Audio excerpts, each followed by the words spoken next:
Hello, everyone. I am Claudiu Murgan, the host of the Spiritual Inspired podcast, and my guest today is Gabriela Casineanu. Gabriela has a broad experience and knowledge in coaching, learning and development, program coordination, workshop design and facilitation, marketing and communications, including social media, engineering, business quality assurance, IT programming, writing, and self-publishing. She's fluent in 3 languages and authored 10 books, some of which were translated in both French and Romanian languages and won international awards. She's also the founder and past president of the Immigrant Writers Association, a federally incorporated Canadian nonprofit association. Gabriela, thank you for joining me today. My pleasure. Thank you for the invitation, Claudiu. As I mentioned in the introduction, you promote yourself mainly as a coach, facilitator. You wrote books about being an introvert. But behind all these personal developments, there is a substrate of build-up spirituality. When did you make a conscious decision that the intangible has to be part of your life? I think the decision found me. In 2007, I was just starting my coaching business, and I was starting to get clients. And I had a friend who invited me to a workshop done by someone in States. She's like, let's go to Chicago together. You come for free because I pay for the ticket. You like what you see there. I'm like, it's too far. I'm in Toronto, Canada. So 2 weeks after, she asked again. I'm like, it might be a sign from the universe. Let me go. So it was a 2-day workshop. The first half day, I'm like, I know this, I know that. After that, it started being more intensive with experiential exercises, with a lot of interesting knowledge. And the guy was taking a concept, and he was presenting it from a spiritual perspective, from different religions, from science, kind of backing up with science. And it was very interesting, and kind of opened up the door. And I continued to go to workshops that he organized between 2007 and 2009. And a lot of them gave me spiritual experiences. So I realized that there is something beyond what people call material or real world. And I started going deep into that. I started meditation practice, daily meditation practices. And a lot of things came out of just untangible world, how you call it. I don't talk much about it because I think that we can incorporate the spiritual part in whatever we're doing. And I don't want to scare other clients who are not into this. I'm kind of a bridge builder between the two worlds. That's how I consider myself. Interesting. And we are both born in Christian Orthodox religion. So we'll talk later about your spiritual experiences. But at this point, do you feel that the steps you took on the spiritual path and the experiences you had come in contradiction with your religious upbringing in any way? That's a very good question. Actually, even before coming to Canada, as a child, as a teenage, I have a feeling all the time that it might be a big truth, and the religions are kind of getting something out of the truth, like a big truth that spread out in small parts, and each religion got a part. So that was my feeling about religion in general. It's not that it comes in contradiction if you take just Christian Orthodoxy. It's something beyond, kind of a higher level. And any religion, including Christian Orthodox, it's kind of part of spirituality. What I don't like, for example, people promote each religion like my religion is the best one, yours is the bad one. And if you think about all of them, none is good because you're talking just about others not good and they're talking about yours. But when you look at the bigger picture, the bigger truth, actually there is this spirituality, how I call it, or big truth that kind of encompasses all of them. If you look, we are in Canada, there are so many religions here we get in touch with. There are so many common elements. But many people are talking about what's different in my religion from yours. How many talk about what we have in common?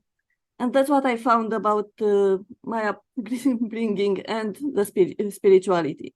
They have a lot in common. Indeed, and when someone starts talking about or making comparison between these religions, as you mentioned, we get into dogma, and that's not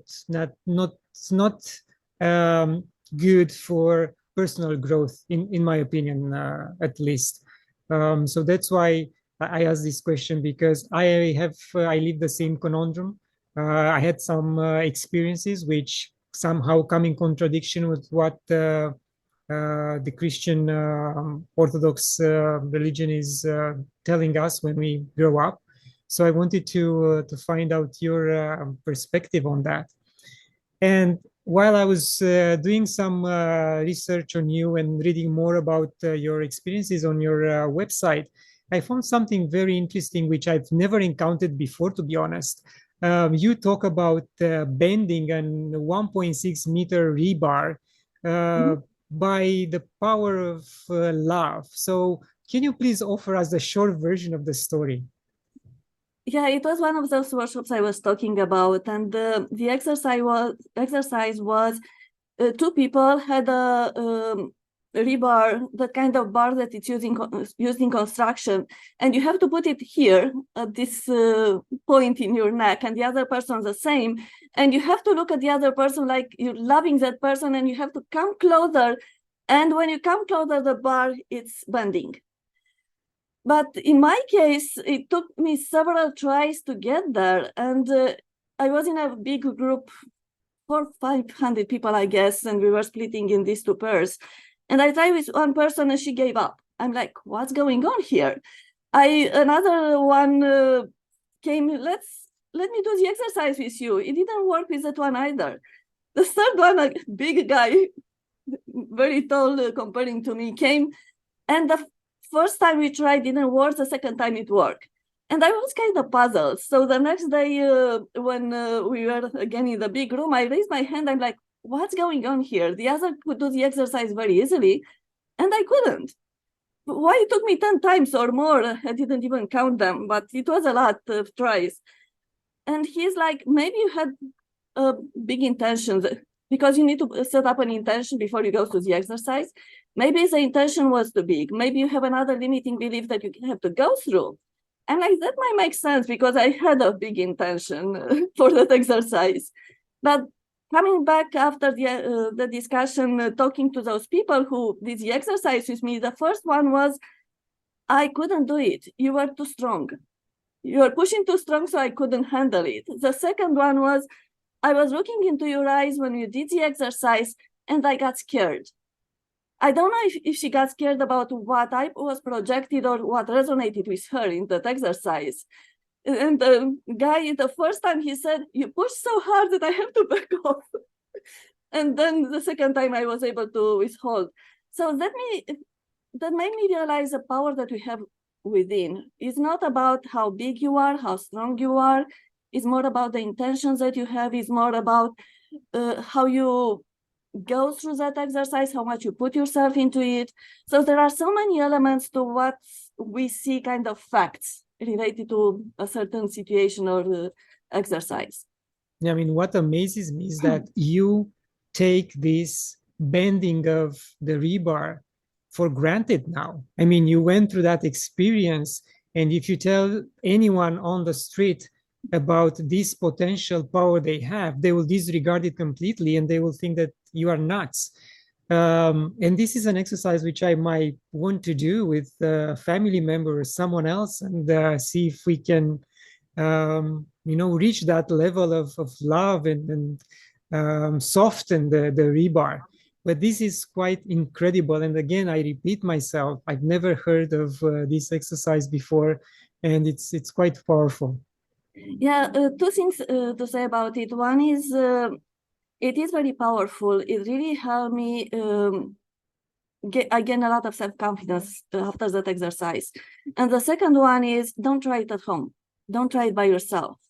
Because we did it in an environment, we were prepared for that exercise. We were taught how to do it, what could go wrong, what you need to do.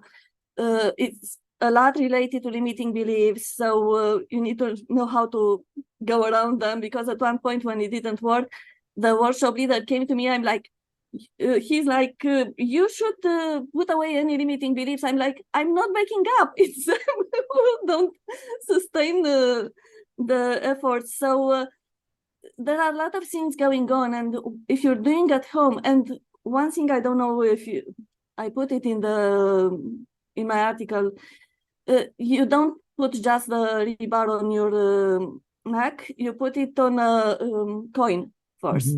So the coin stay here. But it's true, when you just push it without that kind of feeling of unconditional love, it's really pushing harder. So you feel the pressure a lot. So I have to stop at one point, and I continue after, because I need to kind of come back from Yes. the.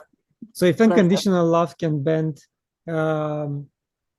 rebars like strong matter, imagine what it can do to other softer parts of the universe, of the fabric around our reality. That's unbelievable. Everything is energy. Yeah. And the unconditional love is how we manifest energy. So what you put out there, you get back. Exactly. So you can bend. You heard about those people who can bend the tablespoons. Same idea. So that's for you right now. It's a walk in the park. I wouldn't say it's walking apart, but it's a very good exercise. Exactly. Going into the next phase of, or the next experience, you also mentioned that when you visited Egypt and Machu Picchu, these were both transformational spiritual experiences for you. Would you be able to share some of those with us, please? Sure. I went with a group of 40 people, I guess, 40 or 45 people in Egypt. And we had two guides. One was the same person who was doing those workshops, who knew a lot about spiritual, he knew a lot about Egypt, ancient Egypt. So he was really interested in these topics. But also he hired a guide who is an archaeologist. He's from Egypt, an archaeologist, and he was an expert in Egyptian mythology.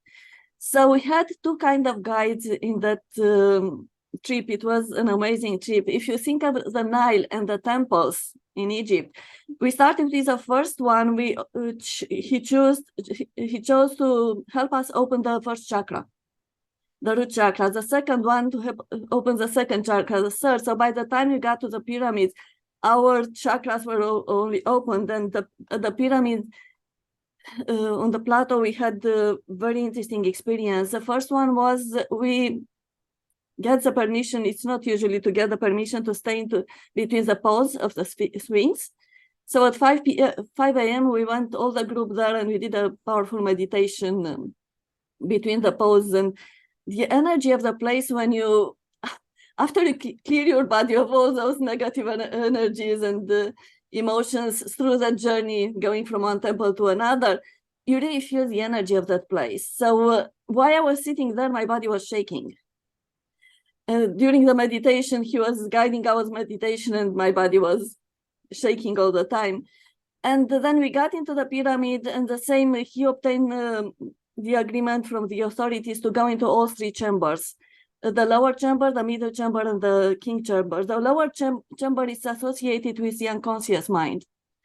The middle chamber, it's the queen chamber, associated with the conscious mind. And the higher chamber, it's a king chamber, associated with high consciousness. So in the subconscious chamber, it's pretty dark. There are no lights there. So you're left there to do whatever comes up. And what came up for me was, I felt like it was someone driving on a horse without a head coming toward me. And it really came out of my stomach and up, and I had to shut out. I guess I scared the others, but it happened to me several times. So I was still releasing with each of these shoutings. Then we went into the second chamber. We didn't have time to stage. We just went around it in the queen chamber. But the most interesting part was, it was a queen. The interesting part was going from queen chamber to king chamber. there is a passage, if you look on the internet on the Great Pyramid, you see this passage. It has kind of a middle pass and the side pass. And if you compare to the spiritual path, it's not that you have to be on one side or on the other. The middle path is the most important. So that's the significance of that, the passage from the concierge chamber to the higher chamber, the king chamber. And in the king chamber, there is just a sarcophagus there. And we are all around the room and we start chanting Om, 60 people, because there were a few others who joined. And the energy was so intense there. And the person who organized the whole trip, he went to Egypt before. He sit in the sarcophagus for longer than he allowed us to stay. He just gave us 30 seconds to each of us. And he said that in those 30 seconds, you need to lay down, put your hands, like you see in those pharaoh images of when they are in the sarcophagus, and clear your mind and be open to whatever comes up. And what I found very interesting, what came up to me was very different what came up with others when I started talking to them after. For me, for example, I went there, I cleared my mind, and the only thought that came was, you're beautiful. I'm like, what? I never thought about myself being beautiful. No one told me that. And it was really strange in that context to hear that voice in my head. So I was okay. I went out and each of us took turns and continued to do the Om until everyone finished. The guy told us then why we were doing this. He had an out-of-body experience. He was there looking at his body while he was chanting with all of us. It's very interesting. So when we talked to the evening during the dinner, another one said, I was afraid of death. So I went there and I lay down and I quieted my mind. And I heard a voice saying, this is how it is. So quiet, so calm. And she was really, I get goosebumps. She was really surprised because she was afraid. She was afraid of that. She didn't know what to expect. She's like, if this is death, I don't have to be afraid of it. Yes. And the third one I talked to, she was ready to retire. She was a real estate agent. She was a very successful one. She was ready to retire, to go into Hawaii, buy a house there and have a nice rest of the life. And what she heard, that it's not time for retirement for you. She was so pissed off.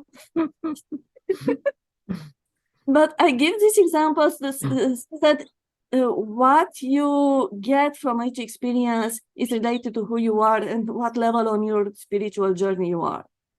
Yes, and because you mentioned about fear of death, we usually hear about ego, and we are ego-driven in our regular day-to-day life. So have you thought at the ego death, and what will that mean to you? I didn't put it in this way, but I think when you start having these spiritual experiences, you realize that there is something beyond you. So you're not attached to the material world so much anymore. If something happens, you know that it's just a situation. There is more than that. If you are in a difficult situation, you know that you can get help from the universe, from universal consciousness, God, whatever you call it. So I don't think of ego anymore. I'm much more comfortable. I'm much more at ease with any situation. So I think it's what you call the ego death, because otherwise you might go into fights and you want to argue with anyone who doesn't agree with you. You really change when you go through these kind of experiences. Yes, and if you have the chance, let's say, to transition in peace or through a different state of consciousness, then only those left behind will be upset with you because they have to deal with, all the loose ends, and they have to take care of everything. But you will be peaceful, transitioned, and you won't care about anything else at that point. But this is something, everyone has to understand and, in fact, rejoice in the fact that someone transitioned and be happy for that person. I know there is a lot of pain because of certain circumstances, the age of the person who will transition. But in the end, we also have to celebrate the life of that individual, again, in my opinion. Yeah, and on top of that, I would say that what you're missing, actually, you're missing how you feel in the present of that person. So when that present is no longer there, you're missing that feeling. So you have to look into what that feeling means, how I can get that feeling back, even if that person is not present with me. Sometimes it might be about self-love. Sometimes it might be about something else. But if you look into this kind of personal development, it tells something about you. Besides the fact that you need to acknowledge that that person shifted in a different state. Some people say they can even connect or get signs from those people. So it's just a different level of energy. That's how I consider it. It's out of this kind of real world, but it still exists because energy cannot be created or just transformed. So if you're looking from this perspective, you didn't lose anything. Exactly. Yes. And as I am preparing for hopefully a trip to Sedona next month, if the universe will help me do that, I would like to know if you have any nudges of wisdom, because you also have an experience in Sedona as well. Oh, I have several experiences in Sedona. Because the last workshop I attended in those cities was called Spiritual Warrior, and it was in Sedona. It was a week-long workshop, and with a lot of exercises and teaching and experiences like holotropic breath work and vision quest, and a lot of writing and healing and meditation, because usually we don't take the time to go through those things to kind of help ourselves. So one that was kind of standing out for me was holotropic breath work. Did you do it? No, I haven't tried. I did it twice, once there and the second time in another workshop. And the first one was really important to me. The second one, I guess I didn't have too much to heal anymore because it wasn't so powerful like the same one. So for those who don't know what holotropic breath work is, this is a method that was developed by a doctor, a psychologist, who right after graduation, he started looking into those mushrooms and other substances and how they influence the mental health.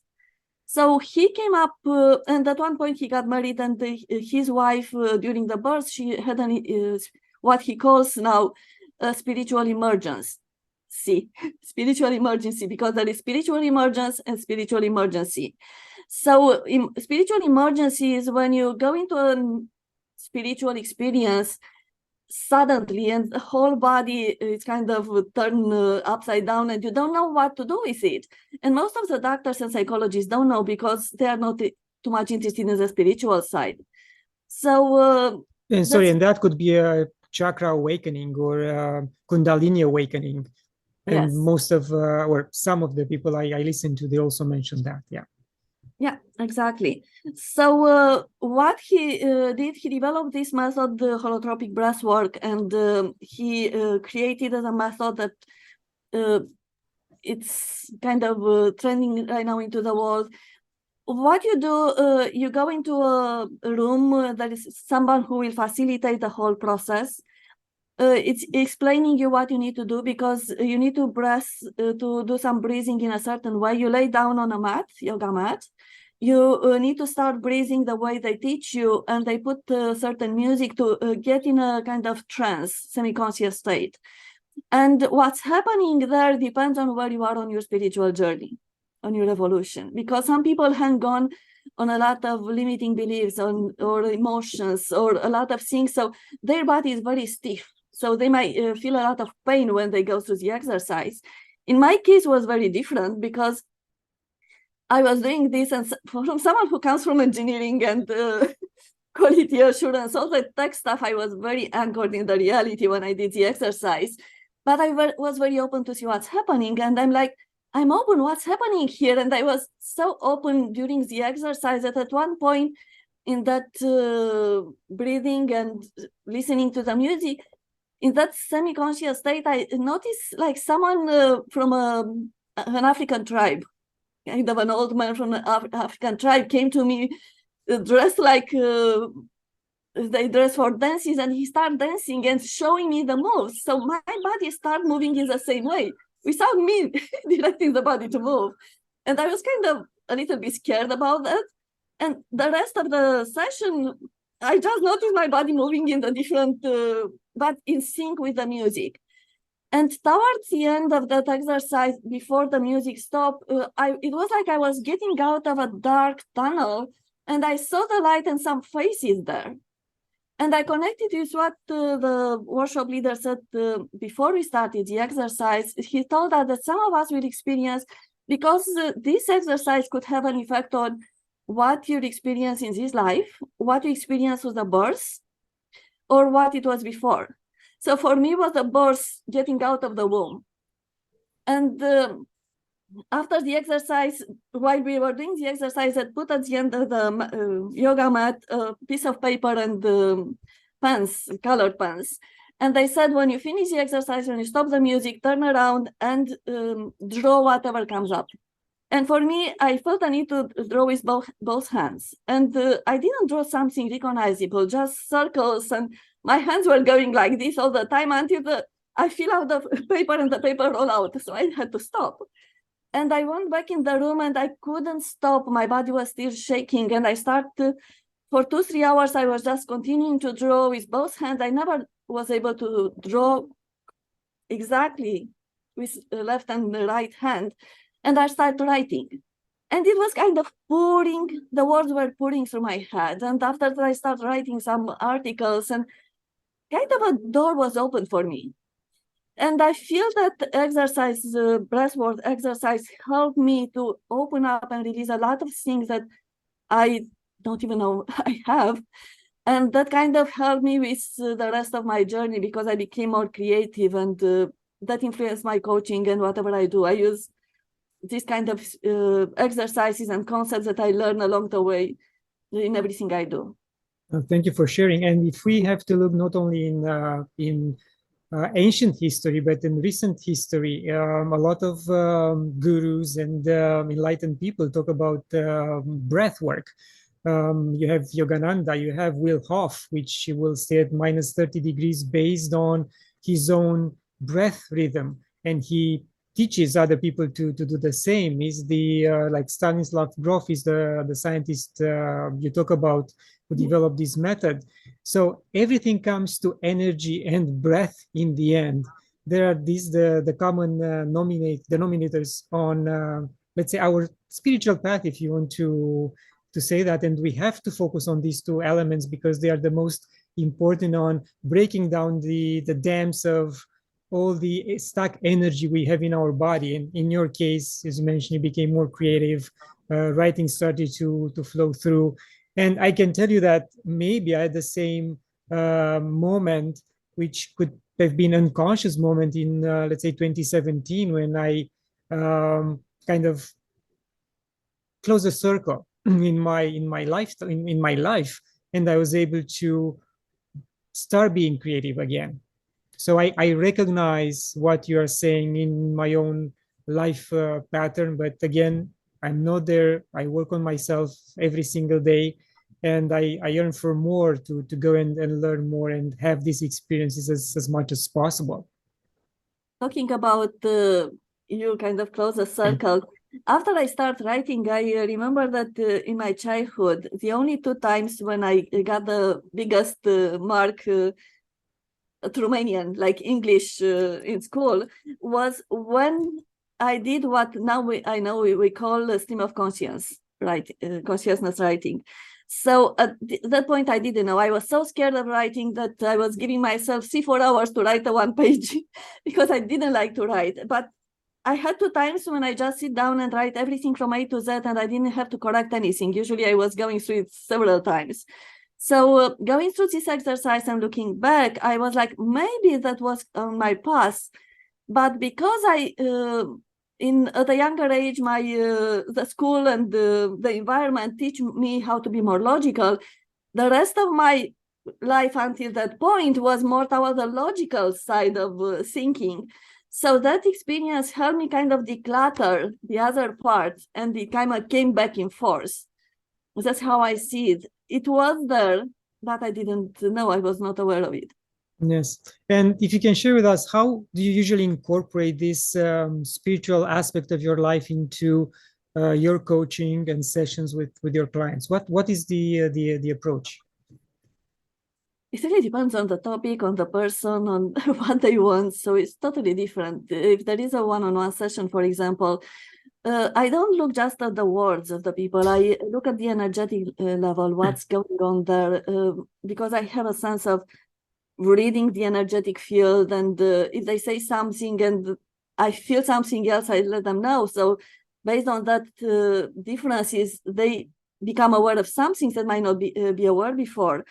I ask a lot of questions. I'm very curious. And the questions come from not only from a coaching perspective, but also come from the spiritual side, even if I don't mention it. For example, I was coaching someone, he was ready to go for an interview, but he was scared of that job interview. And I tried different things with him and nothing worked. And at one point I said, do you believe there is something, a power or that is beyond us? He's like, yes, I believe. I'm like, what do you need to believe that whatever it is will help you during the interview? He's like, never thought of that. So that's the spiritual approach. It's not a career coaching or employment approach. Other times when I get people talking about something, I get them into the body because I'm also trained in body and mind coaching. So instead of focusing on the words, on talking about the situation itself, we talk about what they notice in the body when they talk about this.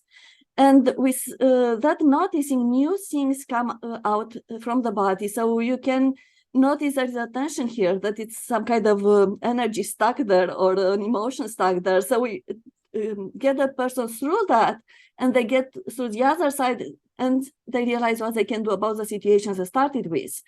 So there are so many ways, and this body-centered coaching also go hand in hand with the meditation practice that I did since 2007, because what I did in my meditation practice, I focus on my inner world, on how the energy flows in the body. So I became so aware of what's going on in our body and how to work with the body and the energy and the emotions, that I'm using this in whatever I do with individual clients.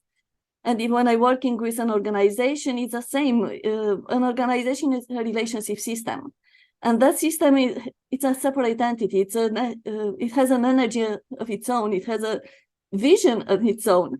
So I help the group, the team, the organization tap into that energy to find their answer, to find solutions to whatever problems they deal with, to find wherever they want to go, because some of them, they know the vision or how to download the vision into a strategic plan. So I combine those logical and call it spiritual, call it creative side in everything that I'm doing. Even in my books, even if they are non-fiction books, they still have a spiritual part. And when you go to into a corporation to help them, do you find that people open up, or they are still stiff in their mentality and they hold back certain perspectives and ideas? How do you handle if, let's say, the energy is not up to par? There are exercises to work with this, because the exercises that I'm doing, they come from organizational relationship systems coaching, which is the specialized type of coaching that is based on Tao, based on system theory, based on chaos theory. So all these have this kind of energetic spiritual component to it. But the exercises are designed in a way to help people who are very realistic to open up. Because when you are in a group, you feel the tension. Just noticing the tension and pointing it out, people will notice it, even if they didn't notice before. When you ask questions what we can do about it, people will open up, come up with ideas. Even if you don't tell them, we need to fix this, we cannot continue if everyone is so stubborn in their ideas. So there are exercises, techniques that we learn that I use to help them open up. And from that, because that's what coaching is actually, it helps people open up so they come up with their own ideas based on the situation and what they want to do. So we have to learn to ask questions and how to ask questions. In fact, for this flow of energy and information to come through. And also you have to pay attention to the energy in the room.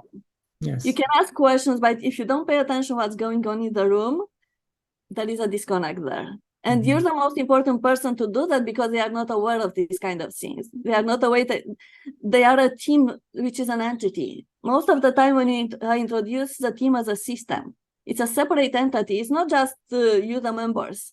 It's kind of, imagine an orchestra. An orchestra is more than just the individual musicians. What comes out of it, it's totally different.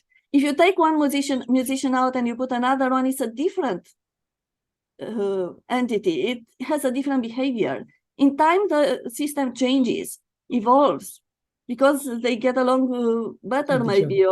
So if you look at a team or an orchestra as a system, you need to know how to work with a system. So it's a bit more complex than just asking questions. That's what I want to say. Okay, thank you for clarifying that. You're welcome. Also, these experiences unlock a different type of creativity in your case, and you mentioned that offline painting. How is that going for you? I guess life will hit me soon because I stopped painting at one point. I was starting to go through a burnout, and even the burnout signs start showing up. I wanted to start painting from a long time, but I didn't do two courses. But I wanted to paint, so I just I bought some paint and brushes and start painting, but it didn't work for me because after that holotropic breathwork experience, I want to move freely. My hands want to move. So what I did with painting, actually, I thought I want to know what's the image, what a kind of a visual image of spirituality, for example. So I put that word in my mind. And I choose intuitively the colors of the paints. And I dip my fingers in the paints, and that's how I'm painting. It's intuitive painting. I put myself in a semi-conscious state, kind of semi-meditation. And I paint whatever the hands want to do, and they tell me when to stop. And after that, I step back and I look, and I meditate on that painting, and that's how new information comes out. So I put this in that book that I have. It's called Spiritual Concept, a Visual Representation. That's what I do with painting. Call it painting, call it curiosity to see kind of a visual aspect about intangible concepts. That's what I do. I try to realize, for example, masculine and feminine energy. I have a painting, a triptych with this. What's the image? What's the visual of that? So I came up with the visuals through painting. It's this kind of things I'm doing with painting.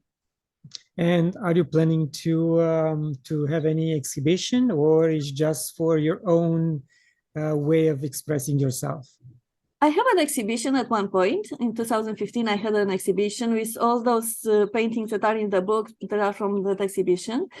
Then in 2016, I was telling you that I was kind of getting into it. In 2016, I got into a burnout. I couldn't talk for 4 months. I couldn't walk. I got dizziness, panic attacks, and anxiety, all that stuff.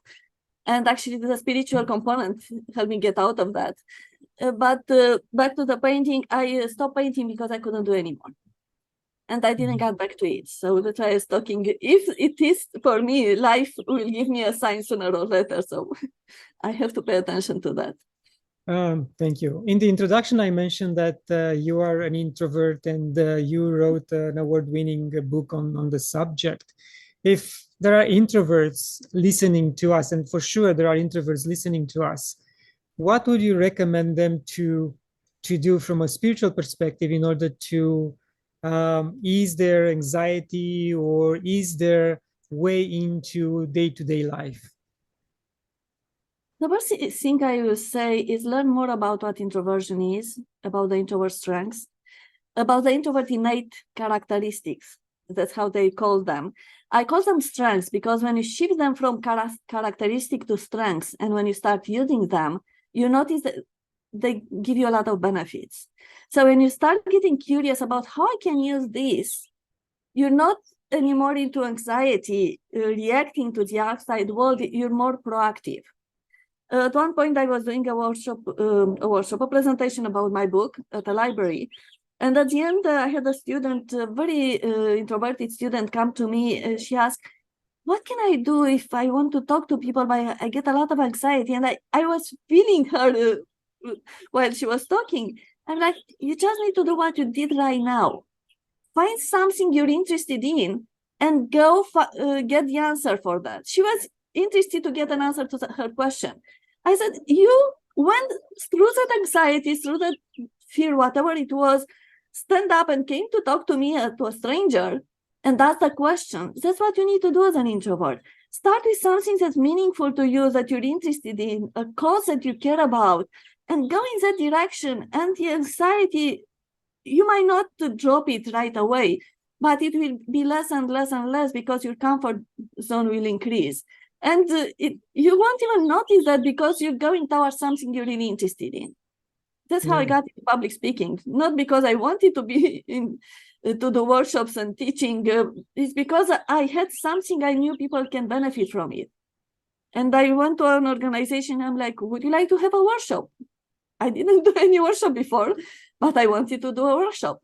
And what I did in that workshop, I went there. One of the characteristics of introverts, they don't like to be the boss and kind of be bossy with others, to direct them. So I wanted to do that workshop because I had a lot of exercises I want to take them through to learn more about themselves. So what I did, I sit them in a circle in the room, and I was part of the circle. So I felt that we are collaborating. I was guiding them. I was part of the group.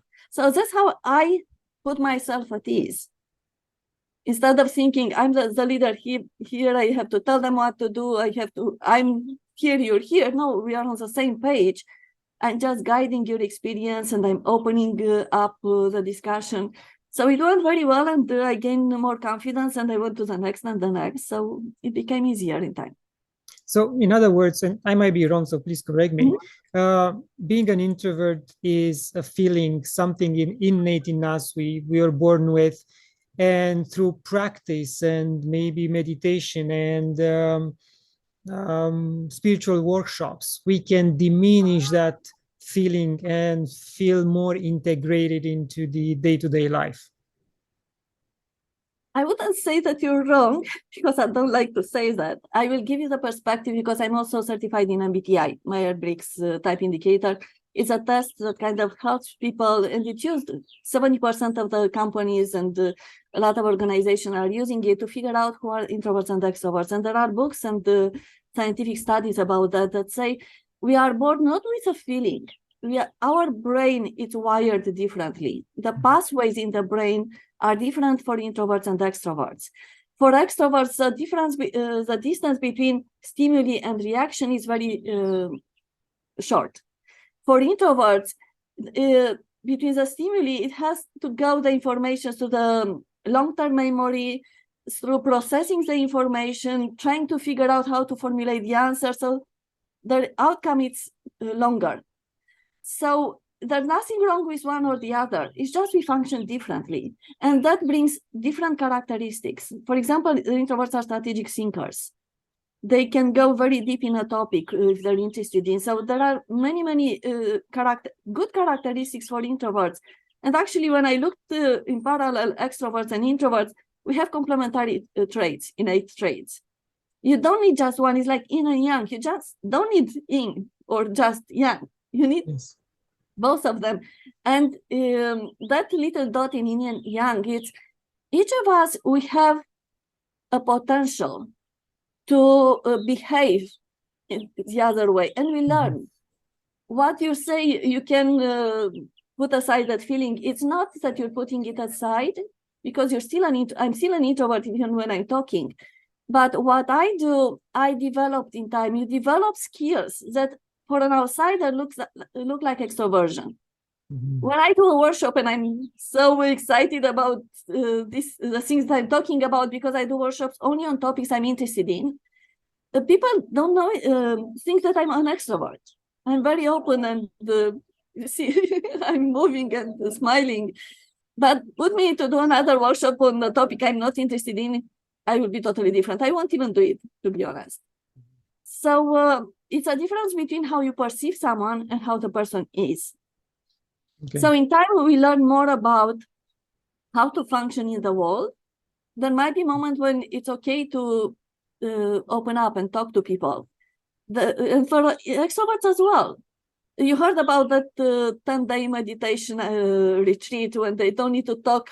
I talked with someone who is an extrovert. He's like, someone told me to go through that retreat. He's like, no, I won't. He finally went there, and it changed his life.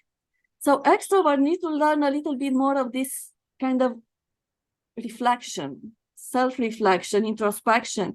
Introverts need to learn the other side as well. And that's how you become a whole person. Yes. Actually, you build new skills to help you function better in the world, but they help you as well. Thank you, Gabriela. Because we don't live in a vacuum. Exactly. Because we talk about sacred sites. What else, what other sacred sites are on your bucket list, maybe for this year or next? I was looking, when I was preparing for Egypt, I was looking at the Mother Earth chakras. It has chakras, these kind of well-known spiritual places like Egypt, Pyramid Plateau, Machu Picchu. These are chakras of the Mother Earth. And there are some more important, some less important. For example, in Ontario, I looked, and they are situated on those ley lines. Yes. I looked if there is something like this in Ontario, close to where I live, and I found petroglyphs. The petroglyphs near Peterborough, they have petroglyphs, kind of drawings in stones, carved in stones, 5,000 years old, and it's still now a sacred place. These are places that you want to visit. So you don't have to go too far if you don't have the money or don't want to. For me, I have this feeling that I want to go to Mount Shasta? Shasta, yeah. Shasta in California. It's one of those big energetic points. Yes. Mother Earth. So there are several of them. Ideally, I want to go to all of them, but we'll see where it goes. And if you go there, just go up north to Washington State, to Mount Rainier. It's also a very interesting energetic spot. I know from friends who live in that area. And every time they go there, they have amazing experiences. So, yeah. Do you work with crystals, or do you have any preferred crystal? Crystal? No, I'm not too much. I didn't, because you need to learn about them, what crystal is for what, how to use it. I'm kind of drawn toward them, but I don't learn about which is what, when to use it, why I need to use it, and all the stuff. I'm someone who goes a lot by intuition, and it's that channel that connects me with the intuition kind of decluttered a lot through all these spiritual journeys that I've been through. So if I'm drawn to something based on my intuition, I just go to. I don't need to spend time to figure out more, because I'm trusting my intuition. Nice. Do you have any other plans for this year, like writing plans or anything else which will your clients will benefit from? I have too many plans. That's the problem with me, a creative introvert. I have so many plans that I need to figure out which one to do first and second and third. So every day I'm waking up, I'm like, based on my life purpose, what do I need to do today? Mhm. Because if I start looking at all this project, I want to write this book and that book and do this project and the other one, and I can get overwhelmed.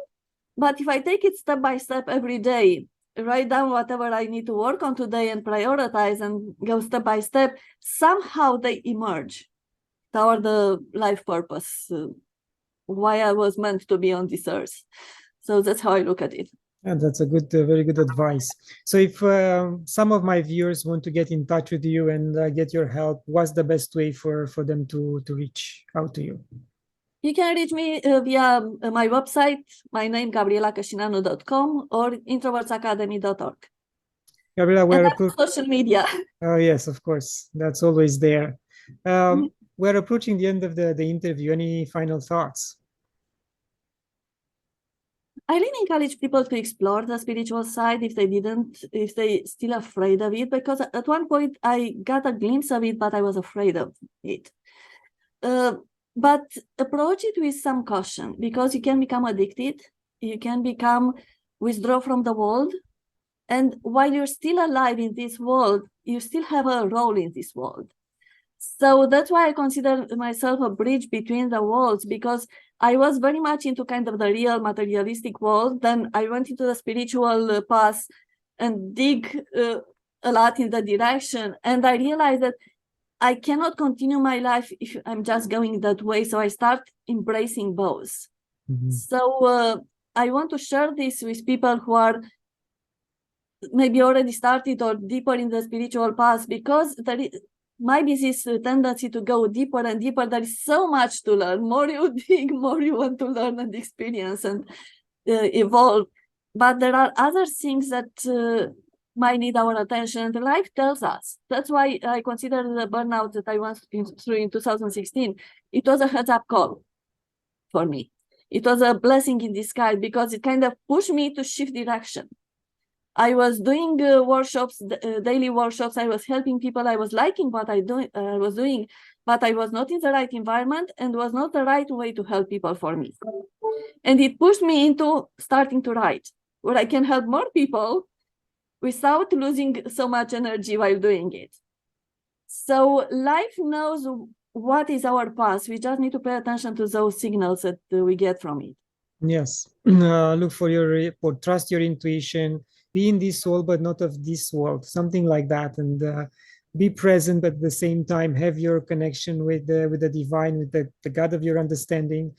And things will pan out positively in your favor, for sure. Gabriela, thank you very much. You're welcome. Last word, we are spiritual beings having a physical experience, yes. So if you're just going towards spiritual, you don't experience the physical part. So when you're out of it, you feel like you're missing something. You're missing the playground where you could test and learn and grow. So you need to embrace both. Yes. Once again, thank you very much for your My time pleasure. and for sharing your experiences with us. Thank you so much. Thank you for having me. And to my viewers, thank you for watching. Share it, like it, visit my website. And until next time, love and gratitude.